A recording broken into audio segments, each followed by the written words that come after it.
বিজয়ের প্রথম ধাপ অর্জিত হয়েছে। রাষ্ট্র মেরামতের কাজের এখনো অনেক অনেক বাকি।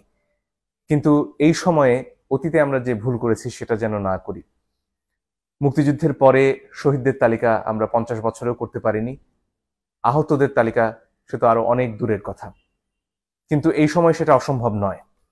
শহীদদের তালিকা করা শুরু হয়েছে, কিন্তু সেখানে ছাত্রদের ব্যাপারে যতটা বিস্তারিত এসেছে, তার পাশাপাশি সাধারণ মানুষ, একেবারে গরিব মানুষ যারা ছাত্রদের পাশে কাঁধে কাঁধ মিলিয়ে নেমে এসেছিলেন, তাদের কথা আমরা মনে রাখতে কতটুকু পেরেছি সে প্রশ্ন হয়তো আছে। কিন্তু দেরি হয়ে যায়নি এখনো। আমাদের খুব দ্রুত প্রয়োজন যারা শহীদ হয়েছেন, এমন অনেক মানুষ আছেন যাদের সাথে হয়তো ছাত্রদের সরাসরি যোগাযোগ নেই, একেবারে আলাদাভাবে স্রেফ ছাত্রদের মৃত্যু দেখে অনুপ্রাণিত হয়ে তারা লড়াই করতে নেমে এসেছেন মাঠে।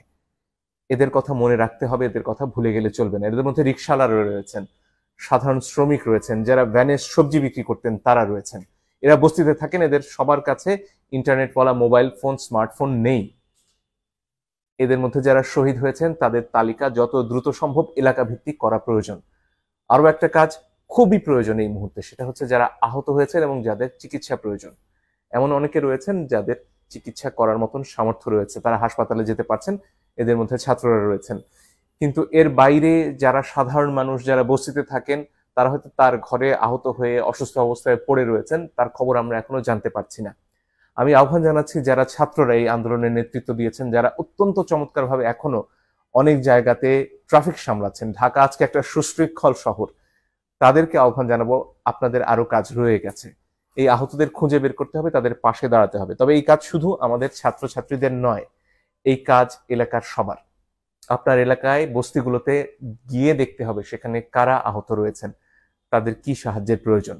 সাহায্য আপনারা একা করতে পারবেন না, তার জন্য সবাইকে এগিয়ে আসতে হবে। এবং অনেক জায়গা থেকে, দেশ বিদেশ থেকে মানুষরা সাহায্যের জন্য, অর্থ সাহায্য করতে এগিয়ে আসতে চাইছেন। কিন্তু তারা কিভাবে এই টাকা পৌঁছবেন, তার জন্য যেমন একটা কেন্দ্রীয় ব্যবস্থা প্রয়োজন, স্থানীয় ব্যবস্থাও করা যেতে পারে।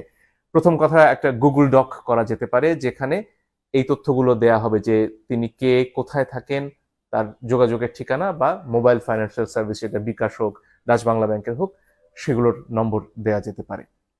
সেখানে সরাসরি তিনি সাহায্য পেতে পারেন। এখানে একটা প্রশ্ন আসে যে তাহলে যার নাম 1 নম্বরে আছে তার কাছে হয়তো সব সাহায্য পৌঁছে যাবে। এটার জন্য, বেরিয়ে আসার জন্য হয়তো সেখানে ওই গুগল ডকে বলা যেতে পারে যে তিনি এখন পর্যন্ত কত টাকা সাহায্য পেয়েছেন। এই তথ্যটা যদি সেখানে সংযোগ করা যায়, এটা হয়তো খানিকটা এড়ানো যাবে।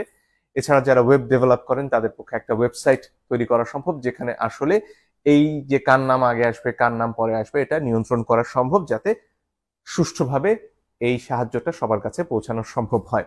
এটা খুবই জরুরি একটা কাজ, কারণ এই মানুষগুলো এই মুহূর্তে আমাদের সাহায্য না পেলে হয়তো তাদেরকে প্রথম যে তালিকা, শহীদদের তালিকায় চলে যেতে হতে পারে। তাই তাদের পাশে এই মুহূর্তে দাঁড়ানো খুব প্রয়োজন, শহীদদের পরিবারের পাশে দাঁড়ানো খুব প্রয়োজন। আরো একটা কাজ সারা দেশ জুড়ে চলছে, সেটা হচ্ছে যেসব হামলা হচ্ছে, বিশেষত সংখ্যালঘুদের ওপর যে হামলা হচ্ছে, সেটা আমাদের যে কোনো মূল্যে ঠেকাতে হবে। ছাত্রছাত্রীরা এই হামলা করছে না, যারা এই যে জনগণ যারা এতদিন গুলি উপেক্ষা করে রাস্তায় নেমেছেন, তারা এই হামলা করতে পারেন না। যারা করছেন তারা এই আন্দোলনের কেউ নন, তাদেরকে প্রতিহত করতে হবে। সবাইকে এগিয়ে আসতে হবে এই আন্দোলনে। যেমন একজন মুসলমান ছিলেন, তেমনি হিন্দুরাও ছিলেন, তেমনি বৌদ্ধরা ছিলেন, তেমনি সমতলের মানুষ ছিলেন, তেমনি পাহাড়ের মানুষ ছিলেন, আদিবাসীরা ছিলেন। সবাই মিলে নতুন বাংলাদেশ করতে হলে সবাইকে সুরক্ষা দেওয়ার চেষ্টা আজ থেকেই করতে হবে। ডক্টর মোহাম্মদ ইউনূস দায়িত্ব গ্রহণে সম্মতি জানিয়েছেন, সরকারের তরফ থেকেও কালকে রাতে সেটা জানানো হয়েছে। সমন্বয়কদের মধ্যে অন্যতম নাহিদও সে কথা জানিয়েছেন। কিন্তু এর বাইরে সরকার গঠন এখনো খানিকটা সময় নিচ্ছে, হয়তো 24 ঘন্টার মধ্যে হয়ে যাবে। এই অল্প সময়টুকু আমাদের শান্তি শৃঙ্খলা রক্ষা করার জন্য সর্বোচ্চ চেষ্টা করতে হবে। আমাদের বন্ধুরা যারা অনেক ক্ষেত্রে নানান সামাজিক চাপে কেউ চোর হয়েছেন, কেউ ডাকাত হয়েছেন, তারা বাংলা নাগরিক, তারাও আমাদের ভাই। নজরুল তাদের নিয়ে বহু আগে কবিতা লিখে গেছেন, হয়তো আমরা ভুলে গেছি, চোর ডাকাত নামে পড়ে নিতে পারেন। এই ক্রান্তি লগ্নে আপনারাও এগিয়ে আসুন না, আপনাদের সমস্যার কথা আমরা বোঝার চেষ্টা করব। আর যাতে এই সমাজে কাউকে ডাকাত না হতে হয়, চোর না হতে হয়, কাউকে যাতে বারাঙ্গনা পল্লীতে কষ্টের জীবন বেছে নিতে না হয়, সে চেষ্টা নিশ্চয়ই নতুন সমাজ করবে। আজকে যারা অনেক চাপে পড়ে আজকে চুরির পেশায় চলে গেছেন, কেউ পকেট মেরেছেন, হয়তো অনেক ক্ষেত্রে গণধোলাই খেতে হয়েছে আপনাদের, এই এই সমস্যাগুলো থেকে যাতে সবাইকে এক জায়গায় নিয়ে আসা যায় সে চেষ্টাও আমরা করতে চাই। আমার বিশ্বাস আমাদের তরুণরা সব পারবে, কারণ আমাদের সে বুদ্ধিই ছিল না, আমরা পৃথিবী দেখে বড় হইনি। আমাদের তরুণরা আজকে এমন এক সব পেশার কথা বলে যেগুলো আমরা বুড়োরা বুঝতেই পারি না। অনেকক্ষণ ধরে বুঝতে হয় বাবা তুমি কি কাজ করো, এবং তারা ঘরে বসে বৈদেশিক মুদ্রা আয় করে। ফলে এই তারুণ্য সব পারবে বলেই আমি বিশ্বাস করি, কিন্তু তাদের পাশে দাঁড়াতে হবে আমাদের সবাইকে। অনেক ধন্যবাদ।